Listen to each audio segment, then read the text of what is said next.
Dahil holiday season, tara gawa po tayo ng fruit salad na talaga namang mabentang mabenta para sa ating pamilya.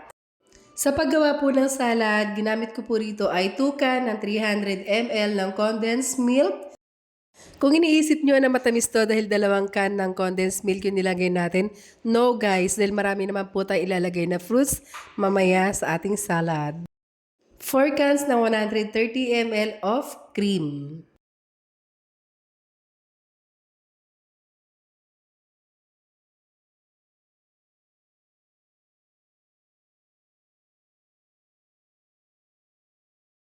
Minix ko lang po siya guys to make sure na equal yung lasa bago ko ilagay yung ibang ingredients.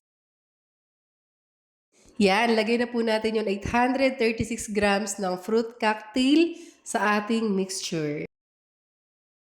Saka ko na po sinunod yung 2 peraso ng green apple.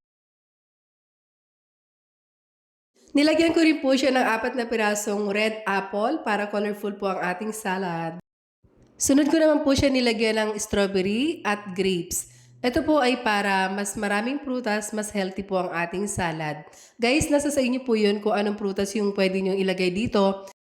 Sinunod ko naman na pong nilagay ang ating cheese para mas creamy at mas malasa pa po ang ating salad. Ayan, halo lang ng halo. Huwag tayong mapapagod sa paghahalo. Parang pagmamahalan din po yan. Pag hindi napagod, may kalalagyan.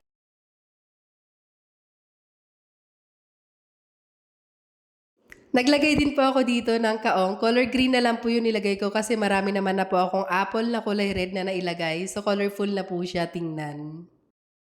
At syempre, hindi mawawala ang ating dried grapes or raisin.